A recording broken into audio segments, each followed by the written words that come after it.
Hello and welcome to this episode of 101 Sports. I'm Thomas Hale. And I'm Mason Stauff.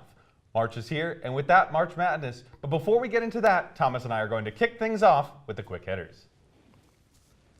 The Legion of Boom is over. The Seattle Seahawks have officially released four-time Pro Bowler Richard Sherman, who signed with division rival San Francisco. The move comes after the Seahawks traded Michael Bennett to the Philadelphia Eagles, along with a 7th-round pick for wide receiver Marcus Johnson and a 5th-round pick. Mason, is this a sign that the Seahawks are ready to rebuild?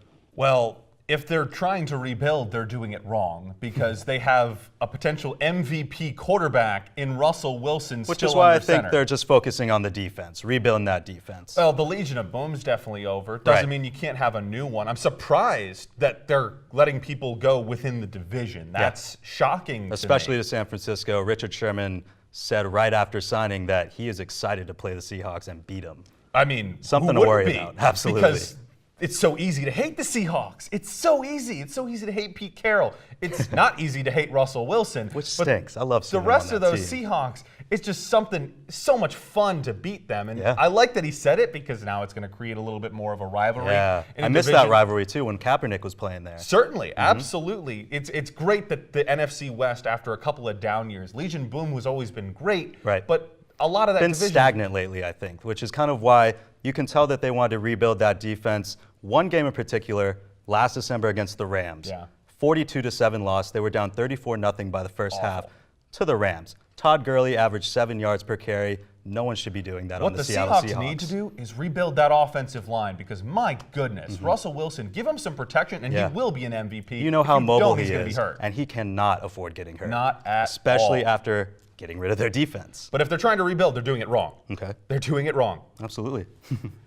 Well, since the All-Star break, the Houston Rockets have been firing on all cylinders. The team has won 17 games in a row and sit atop the Western Conference with a half-game lead over the Golden State Warriors.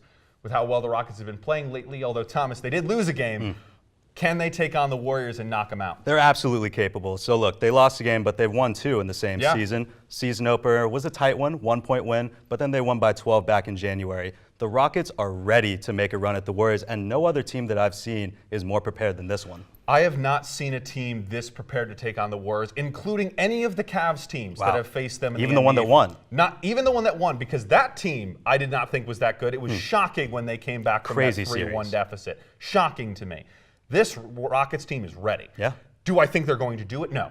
I do not think Why they're not? going because the Golden State Warriors have been there before and they know how to win 4 out of 7 games. The Rockets have acquired some pieces, though, obviously. Chris Paul, Clint Capella, and James Harden are 34-1 this season playing together. The Rockets cannot afford to lose that 1 seed. If they do not have home court advantage and you're playing 4 out of those 7 games at Oracle, you will not win. I don't care how many pieces you add. You can't win 4 out of 7. It's already tough enough to win there. At And Oracle. they had such a tough history in the past. They haven't made it to the conference finals in years, getting knocked out by the Trailblazers that one year on that buzzer beater.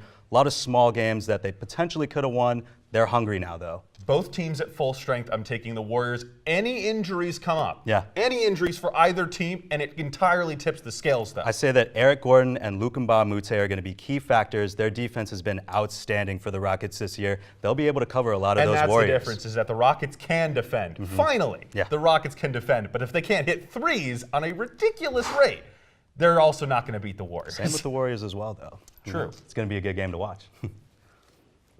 On March 3rd, the Bronze Bomber Deontay Wilder retained his gold in a WBC heavyweight championship bout over Luis Ortiz. Wilder is now 40-0 with 39 knockouts inside the ring. Mason, is there anyone who can defeat this man? Yeah, there is. His name's Anthony Joshua. And that's the fight that everyone wants to see. Over Anthony in the UK. Joshua, obviously from the UK, gold medalist in the heavyweight division in the Olympics. And can you explain how they haven't fought yet, real quick? Well, because they're fighting in 2 different divisions, basically. International WBC versus what Deontay Wilder's fighting in, very different. But at the same time, at this point, we're just waiting for Anthony Joshua's team to make the call and say, let's set this fight up. Because Wilder's team wants it, and the world of boxing wants it, and I want it. You see how much Wilder, he talks so much about being the greatest, and he wants this title bout to mean something again. A title bout for the world champion? In the heavyweight division. This is the most famous division in history, and we haven't had it. No. And you look at the records of these 2 guys. 40-0, 39 knockouts, 20-0, 20 knockouts for Joshua. Yep. These are two guys who do not leave the ring. And for Deontay Wilder, 29 of those knockouts came before the third round. Right. These are not guys that are going to go the full 12. These guys are going to come out throwing haymakers and knocking each other to the deck. And Wilder's style is exactly like his name, absolutely wild. This guy is not technical whatsoever. No. He loves just swinging his arms around. And that is why, to answer the question of can he be beaten, yes, because he's wild and he could miss, and Joshua, who's a lot more disciplined as well, is that reach is over 85 inches. And you saw Luis Ortiz last bout really put him to the ringer. He's a much more technical fighter than Wilder is, and once he got that space, he was delivering some punches. But that fight is the one that people have been waiting for. It's not all about the publicity like Mayweather and McGregor was. This is about boxing. Yeah. These are two of the greatest we've ever seen going at it in an World actual champion boxing. World champion. That's what we've been waiting for years. I've missed it. I hope it happens. Me too. For the sport.